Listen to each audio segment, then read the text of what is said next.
Welcome to the Inland Valley Storytellers Monthly Story Swap.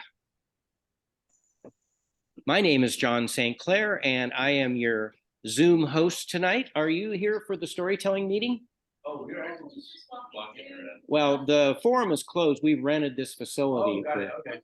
You're welcome to stay and listen. Yeah, you're welcome to listen to some stories if you want. I think we were gonna eat. Okay. All right. So yeah, maybe we ought to close that door. Because those who know about the meeting will open the door. So, Ron, do you know Ina? I fear I do not, but I'm happy to see her there. Yeah, so let's do introductions. I'm John from Ontario, and behind me is Ron Chick from Riverside. And then Ron, introduce yourself. And I see that Nick Smith has just appeared. I'm Yeah. Ron Evans. I live at Pilgrim Place here in Claremont. And Ina, introduce yourself. I'm Ina Haugen, and I also live in Claremont and have been coming to storytelling events with my grandson for a number of years. Just a minute. And Nick, you joined. Introduce yourself. Are you muted? Sure, but I had to unmute first. Yeah. I'm Nick Smith, and I'm currently residing in North Hollywood, California, but I've been a member of the Inland Valley Storytellers for quite some time. Okay, so I'm going to remove my spotlight and put the spotlight on Ron Evans.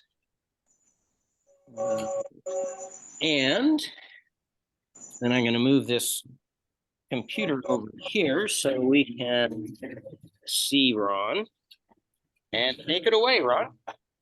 Well, thank you very much indeed, John. I'm sorry that I too am a bit at sixes and sevens. I'm not able to get down to the forum as often as I would like, and always a delight when we are gathered together, and I'm glad that I can at least do this by wire or by wireless, as long as it lasts. We're having, as you already said, here at Pilgrim Place, a planned power outage courtesy of the Edison people. I think they're redoing a line near our facility or into our facility, and that necessitates a 12-hour dark period, which should begin at any time. And we're mostly prepared for that, but I will just go on forth with a story, if I may. The story is prompted by Pilgrim Place in some ways. We are a retirement community, I think, as most people know. It's 110 years old, which is quite unusual. There are such communities of that vintage here in the United States, at least. But it's a place which for many, many years was exclusive to retired missionaries and clergy from all parts of the world. And now, of course, it's even more enlightened, and anybody can apply to become a member of this residential community. We are a CCRC, a continuing care retirement community, and it's really a very lively place. But one of the many unique things about this retirement community is that we have, it seems, an inordinate number of people who are linguists. We have people who speak a great many languages. Now, I'm from Connecticut and went to the Connecticut public schools, and back in my day, one had a choice between Latin, French, or Spanish from the 6th grade on. And for whatever reason, my choice was Latin, and very much enjoyed it, and it did fare me well later in my professional life. But the community in which I now reside, there are a great many people who have had Latin, but also Greek and Hebrew as well. In fact, it is a verifiable fact that we have people among our 340 residents who speak languages that range from Zulu to Aramaic, with a little Welsh and maybe Farsi thrown in there in between. So we have a great many languages. Some years ago, many years ago, I lived in East Africa, in the country of Uganda. And in Uganda, a country about twice the size of the state of Ohio, or just a fraction of the size of the state of California, is a remarkable and wonderful country. It's where the Nile River begins and spring never ends, and all the birds look like flying flowers. But there are also within that piece of real estate, which is bounded by Europeans, basically by the British, some years, many years before its independence. It was bound in such a way that it included 20 different tribal groups within this one country who speak at least 32 different languages. Now, if one is living in a country where it's only one language, one would have to be pretty dense not to be able to learn that language. You're hearing it all the time, and sooner or later you'd get it right. But when you're in a country which is multilingual, it's very difficult to pick it up without some very concentrated study. I did not learn all the languages. I tried to learn 4 or 5 parts, or at least parts of 4 or 5 different languages, just so I had the greetings and the immediate conversation starters kind of thing. But people were very generous and gracious to me in many ways, but mostly with my ineptitude in their native tongue. I mean, when you have a language that everybody is speaking, as I say, it's easy to pick it up. But when you have to decode, now what language am I hearing? And do I recall something in my memory bank that would be an appropriate response? So that's a real puzzler all the time. One of the languages which is spoken in Uganda, a great many people speak the language, and it is an easy one to remember its name because it sounds very much like the country itself. Uganda is a place where the largest population is made up of people who are Luganda, and they speak a language which is also called Luganda.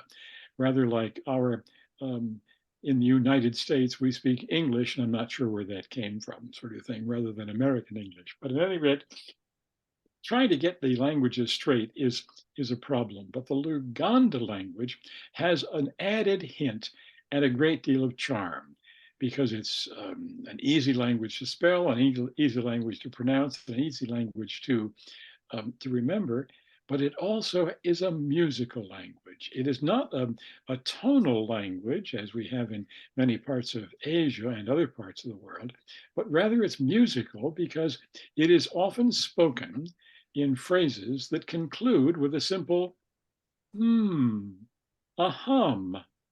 And the reason for that is when you finish saying what you're going to say, rather than end the conversation, you continue the sound as a courtesy to your conversation partner to allow him or her to formulate what they're going to say and to say it carefully and well. And at the end of their phrasing, they would conclude with the same hum. So I would say, good morning, how are you? And someone else would say, I'm having a very fine day, and I hope you are as well. Are you? And this would go back and forth.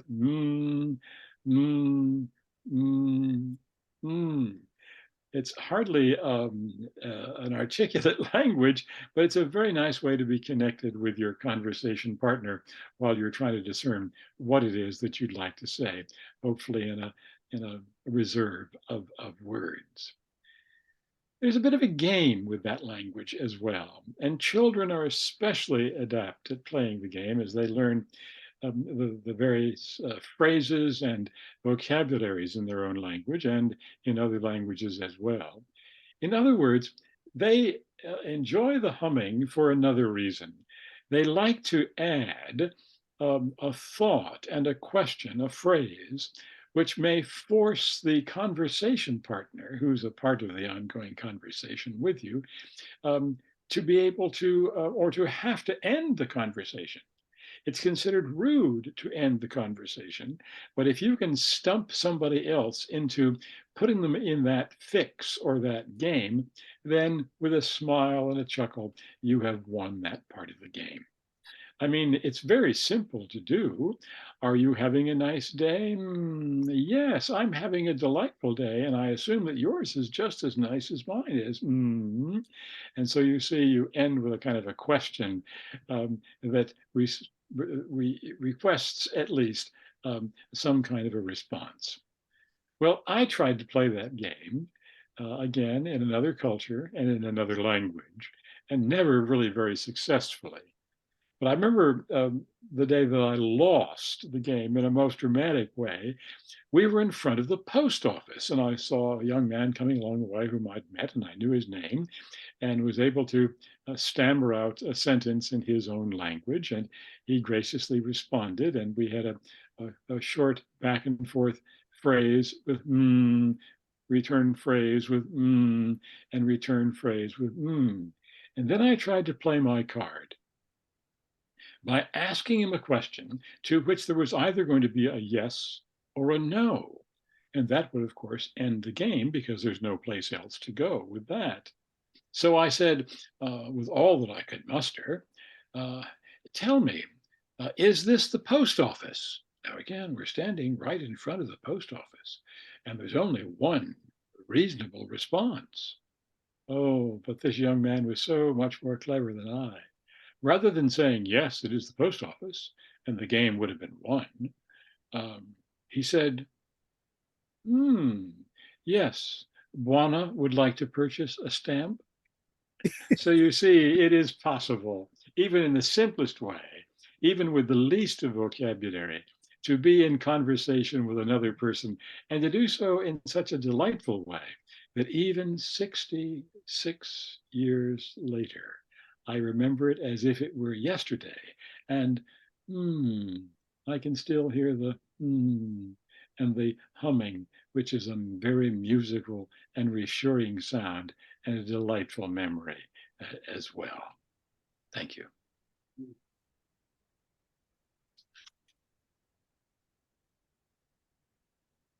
Thank you, Ron. That was wonderful. I'll take the spotlight off you, and you did not get cut off by the blackout. Yay. So since we started with Zoom people, Nick, do you have a story tonight? I do. And I started thinking of it because of a conversation on the way home from the story swapping festival. Oh, Because Adam was kind enough to drive me back to the Los Angeles area where we picked up two other people before dropping me off. And we were talking about the upcoming Memorial Day and some things having to do with Civil War veterans in Southern California. Now, as it happens, there is a story that I've told on Memorial Day at Mountain View Cemetery. And since Memorial Day is coming up again, I thought I would share it with the rest of you. Because you see, the Civil War veterans who came to California talked to each other often before they came. They would write letters to each other because in those days, people wrote letters to each other. They communicated, and some of them came to California not just singly, but in family groups. And so you would find in the records multiple members of the same family, or in many cases, multiple members of the same chosen family, because men who'd shared their service in the Civil War from the same regiment would all come to the same community in the West. Over the years, there were memorials and reunions and gatherings, and the most famous of those was held at the battlefield site at Gettysburg, Pennsylvania, because after the 1880s, that got to be the big go-to gathering for the former soldiers. They would travel from all over the United States to the former battlefield there at Gettysburg. But in special years, the gatherings would be bigger. And so it was at the 50th anniversary, there were thousands upon thousands of old veterans who came to the Gettysburg battlefield for that reunion. Now, you would think that that would be the big be all and end all because these men would have been in their 70s and so on, and even older for some of the officers, but no. The last reunion at Gettysburg was the 75th anniversary of the battle in 1938.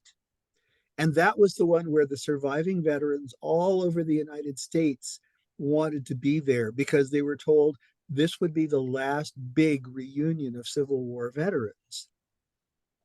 They were also told some rules they would have to follow because since this was 1938, most of them were going to have to travel by train. Traveling by airliner just wasn't really the thing in pre-World War II United States.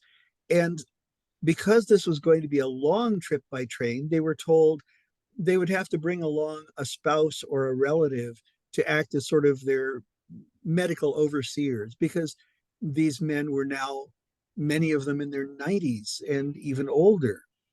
So it would be a good idea to bring a younger spouse or a daughter or someone else to bring your medications along if you needed them to make sure you got to and from places. 95-year-old men were considered, even in those on the oldish side. But they came from all over the United States. About 2,000 Civil War veterans came from all over the United States, including all the way from California. They traveled through the relatively new Union Station in downtown Los Angeles, took trains all the way to Philadelphia and special conveyance up to Gettysburg. Southern California who went there was named Fayette Nelson. He and two of his brothers had settled in Pasadena after serving in the war. They had all served in regiments from Michigan. At least two of them went on from the 1st Michigan Infantry to join an of Michigan men. And you have to understand that during the Civil War, engineer meant you either built stuff or tore stuff down under fire. Fayette had not enlisted in the 1st Michigan by the time of Gettysburg, but he still wanted to go there because that regiment had been at Gettysburg. He had only been in the 1st Michigan Infantry briefly, and he'd gone on to be one of those engineers. So for him, when the doctor said, I don't think it's a good idea for you to travel across the country at your age, he said, but I'm going. And so he took the train trip with his daughter all the way across the country. Now, this was 1938, and Franklin Delano Roosevelt was the keynote speaker, speaking to the 2,000 soldiers who were assembled there. And there were a lot of other people there too. During the Battle of Gettysburg, there were over 100,000 soldiers fighting over the battlefield and a small number of civilians basically hiding. In this case, there were 2,000 soldiers and 100,000 civilians looking to see what was going on. Frankly, the newspaper journalists and radio journalists there were waiting to see if any of these old soldiers would die in front of them so that it would make for interesting headlines. But that didn't happen. The Army tried to make it a showcase event to show the new technologies. They flew the old soldiers over the battlefield so they could drop flowers at places that they wanted to memorialize. They tried to show them the new weapons of war, the tanks and the machine guns. And one of the Army officers, high ranking, made the mistake of asking one of the old soldiers, would these weapons have made a great difference in your war? Hearing of journalists, the old soldier said, yep, more men would have died. The officer chose not to continue the conversation at that point. But the fact was that the old soldiers spent 4 days talking to each other. It was mostly Union Army veterans, but there were a few Confederates there. And by that time, 75 years later, most of the indignities had been forgiven. Oh, not all. There were still arguments. No fist fights this time like there had been at the 50th anniversary. They were a little bit past that. It's amazing how 95-year-old men tend not to pick fist fights. But the thing was that this was going to be the last go round, and they knew it. Most of them would never see each other again unless they came from a place where there were a lot of other old veterans around. With 2,000 over the United States, there weren't many such places that there would be gatherings. But Fayette Nelson and the others who were there remembered the old days and remembered the old times, and frankly, probably spent too much of their time and energy remembering the old days and the old times. When it was time to go home, none of them had dropped dead yet, but a few of them were feeling the sickly side, and the doctors there at the event said, wait here in town, build up your strength, and then head home. Well, Fayette Nelson didn't get his strength back. And on July the 9th, 1938, he passed away in Gettysburg, Pennsylvania, the last Civil War soldier to die on the battlefield. It was ironic because he hadn't actually been one of the ones who'd fought there 75 years earlier, just that his friends had, and he had to be there. But at the wishes that he had expressed, his daughter brought his body back all the way across country to be buried next to his chosen family, the veterans who had come out to California, including his two brothers who were buried at the same cemetery, Mountain View in Altadena. And he was buried in a grave provided by the Grand Army of the Republic post that he belonged to, that was a forerunner of things like the American Legion and the Veterans of Foreign Wars groups. It was the first big group of veterans from a particular war. But when you think about what he went through as an infantryman, as an engineer getting shot at more than the casual passerby would expect, going and dying where he wanted to didn't seem like such a big risk. And so it was, he died with his chosen family, as well as with his daughter, on the battlefield where many of them had fought, and a few of the people that he had known had died. Old soldiers may just fade away, but sometimes they fade away the way they want to.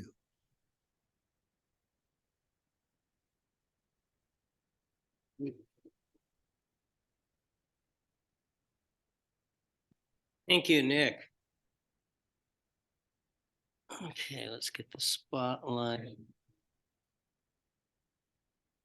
Come on. There we go. Okay. All right. So So Ron is back with us. yeah, Yes, but I just got the word that we have to sign off, so we're out. So Okay. they just come by. Thank you very much, and best to you all. Take care. All right. thank you for joining Next us. month, I hope. Thank you. Sorry, Ron. Oh, well. We'll see you next month. Okay. So now, Ina doesn't have a story, but I do. And do you, Ron? Well, I'll tell you what, I hadn't really thought about what I was going to tell, but I used to do the Gettysburg Address, if I can find it online, because I tell the story of the day Washington got the inspiration, or Lincoln got the inspiration of it. I used it at the high school the 6 years I was there. Kids always loved it. It just sort of brought history alive, and I haven't thought of it in 13 years. Yeah. So we'll see if it goes. Okay, let's turn this around. You can stand up. I got to find the Gettysburg Address. So why don't you tell your tale? Well, sure. Okay, I'll tell mine first. And get the spotlight on me.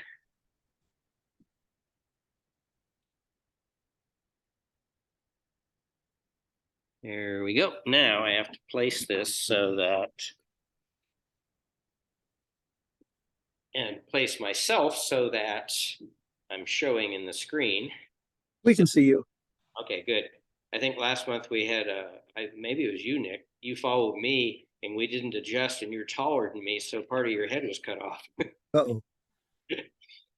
Okay, so what I'm going to do, I'm going to tell the story that I told in the Story Swap this Saturday. We had the small small story swap groups, and it is a folk tale from China, and it is called The Magic Pot. Once upon a time, there was a poor but hard-working woodcutter, and he was walking home through the forest with his axe strapped onto his back. And as he was walking, he saw ahead of him, off to the side of the path, was a very old, very large, abandoned pot made out of brass. And the woodcutter thought, whoa, what a wonderful big pot. This is my lucky day. I'd love to take that home, but how in the world can I carry that thing? It's so big and bulky. And then he had an idea. He unstrapped the strap that was holding the axe on his back. He took the axe and he put it in the pot. He tied one end of the strap onto the handle of the pot and the other end around his waist. And he proceeded home, dragging the pot behind him. It was slow going, but it was fairly effective. Well, when he got home, it was kind of a tight fit to get it through the door inside, but he made it. And when his wife saw he was home, she said, "Husband, how wonderful. You have found a big, big brass pot and an axe." And the woodcutter said, "Oh, no, wife. I did find the pot, but I already had the axe. But there are two axes in there now." "What?" said the woodcutter. And he looked into the pot, and sure enough, there were two identical axes. And he leaned over to get a better look, and his hat fell off his head into the pot, and immediately there were two hats. "Whoa," said the woodcutter, this pot is haunted. And the wife said, "Oh no, husband, this pot is magical. And I think this is our lucky day. Let's try an experiment. I'm going to go get our dinner. You take the axes and the hats out of the pot." And so he did that, and she came back with the dinner and put the dinner in the pot, and immediately it doubled. "This is our lucky day," said the wife. And the woodcutter said, "Yes, this is our lucky day." And then the wife said, "I'm going to go get our coins that we have stashed away for a rainy day. There aren't very many of them, but I'm going to go get them and bring them back. You take the food out of the pot." And so the woodcutter took the food out, and his wife came and put the coins into the pot, and immediately the coins doubled. So she took them out, put them back in, they doubled again. They both reached in, took the coins out, put them back in, and they doubled again. And they continued this for an hour. Well, after an hour, they were rich. They had so many coins, they ran out of places to put them. And the woodcutter said, "This is wonderful. We can build a nice, big, brand new house, and we can have a nice vegetable garden, and I won't have to go out into the forest and chop wood and scavenge. I can just stay here at home and work in the garden and have a much easier life." And his wife said, "Yes, this is our lucky day." And the woodcutter was so happy, he said, "I feel like dancing." He grabbed his wife and they started dancing around in that small house. And unfortunately, the woodcutter slipped on a coin that was on the floor, lost his balance, and accidentally threw his wife into the pot. Well, suddenly there were two wives, and they climbed out of the pot. And the woodcutter said, "What have I done? Can a man live with two wives in one house?" And the first wife said, "Not in my house." And the second wife said, "Not in my house." And the two women looked at each other. They smiled, they grabbed the woodcutter, and they threw him into the pot. Now there were two woodcutters. They climbed out of the pot, and they looked at each other, and they said, "Can two couples live together in the same house?" And the first wife said, "Not in my house." And the second wife said, "Not in my house." And then they started talking, and they figured they had enough money. They could build 2 brand new houses side by side and still live very comfortably. And so that is what they did. And the people in the nearby village couldn't help but remark that it was quite strange that the relatives that came to visit the woodcutter and his wife looked very much like the woodcutter and his wife. And they must have brought a lot of money to build those 2 houses. And everybody lived happily ever after. I would think that living 2 wives in one house, particularly when they are used to being the house person, would be very, very difficult. Yes. Okay, I'll leave the spotlight on this computer, and Ron, your turn.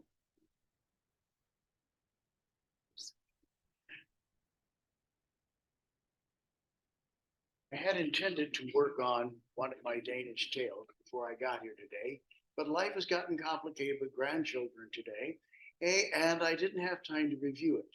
So when Nick did the Gettysburg Memorial, I thought of what I used to do at Norte Vista High School, on Lincoln's Day, to help them understand the type of phrasing that makes this the greatest single speech ever written and where it came from.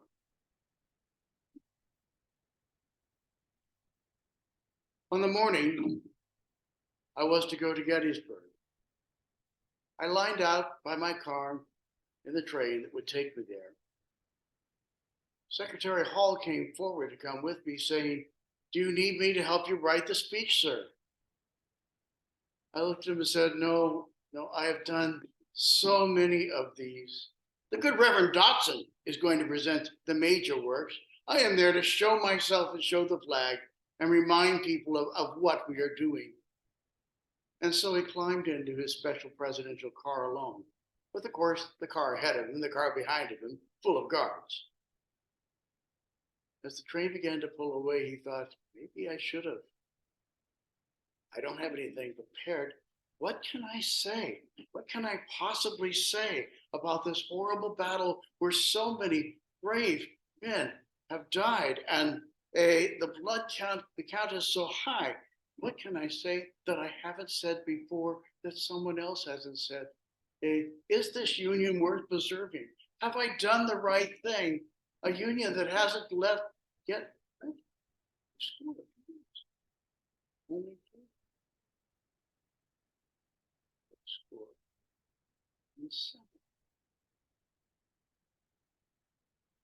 Perhaps that is a start. Do I have to write upon? He went to where there was a writing spot, that there was ink and well there, but no paper. I could get something from the next car, but then they would all want to know what I was doing and why I was doing it and why I hadn't brought the secretary call. And I really just want to face this. Maybe if I. He picked up his tall hat. He looked inside and pulled out an envelope, a letter that he had intended to reply to. He took the letter out carefully, set it aside, opened up that envelope, gathered up his thoughts, sat down at the writing table, and, making only one cross, wrote the greatest single speech that has ever been presented, and why America is what America is.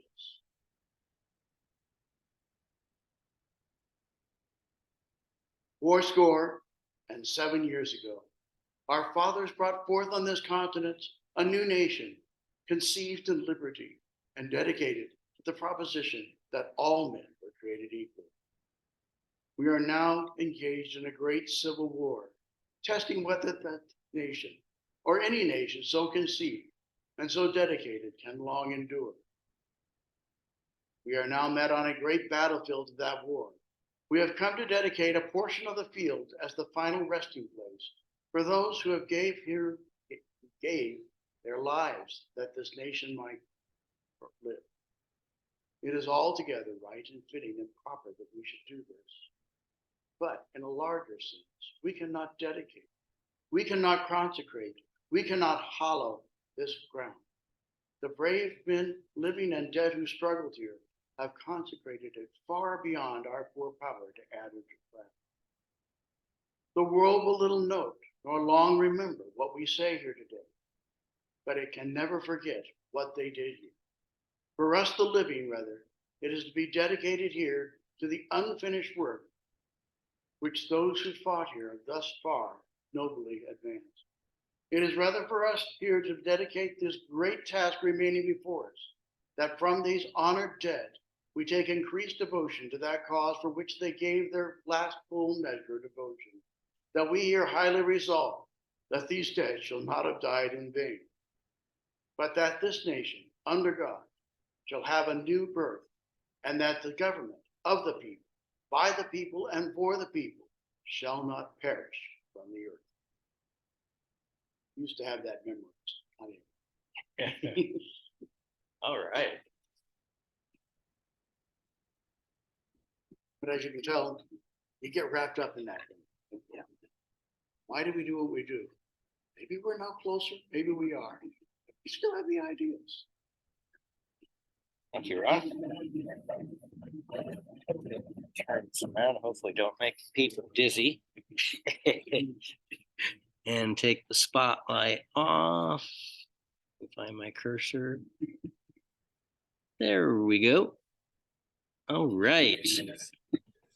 So do So, we know what the art exhibit is about behind you there? I don't see any title to it. Let's see if they're all the same person. Andrew Snyder, Sanders Snyder. Yeah.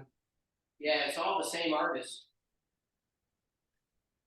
Her name is Chandra Snyder. B-E-A-U-C-H. B-E-U-C-H. Whoosh. And you carried that. Do you want to see some of the paintings up close? Sure. Yeah, it's all by the same artist. I should put it on spotlight so you really can see them.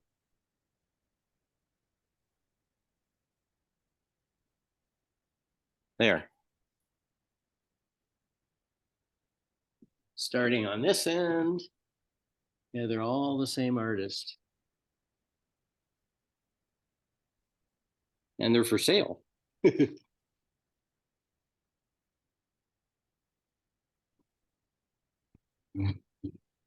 There's that one big creepy one with the snakes coming out of the head. Uh-oh. There's a booklet here with things. Who's that looking upset? Apparently, she has been painting since she was 14 and has had many shows in the California region and lives someplace close by. Oh, okay. Quite a variety of paintings. Yeah, Wow. cool. Okay. So I think I'm gonna end the recording and then we can discuss some things that don't need to be recorded. Briefly, I would say that the Saturday Story Swap Festival was a big success. Good. I think most people I talked with really had a good time. Yes. I'm sorry I wasn't there on time to do the little story group, but Right. You made it in time for the workshop though, right? yes, I got there right at the start of that. That was a tough choice, but I wanted to be in Michael's. Yeah. Yeah, they're very similar workshops and they both were talking about how to make, you know, the tips of being a good storyteller, and they're both dynamic storytellers. So it was a Well, tough. Michael's was actually more about how he has come across ways to teach storytelling Oh, rather than the performance side, which is what I thought True was going to do. yeah, well, the thing is, what True did is he demonstrated, had the people He participate. did a lot of different things. Yeah. Facial exercises, vocal exercises, ways to present yourself, little tricks that one of which I thought was just absolutely brilliant. If you're sitting in a chair that's too soft, put one leg back and it will force you to sit forward and let you project your voice. Wow. I'd never heard of that. And I've only been singing and, semi-professionally or voluntarily professionally since I was 8, and storytelling since I was 20 something. So, yeah. Well, True has performed in a variety of locations, so he's had to learn a lot of tricks. Yep. He and I and some others used to perform at the Irish Fair when it was at the Santa Anita racetrack. And there are stories we could each tell you about that because it was a remarkable venue for a big festival like that and remarkably badly organized. Okay, I'm gonna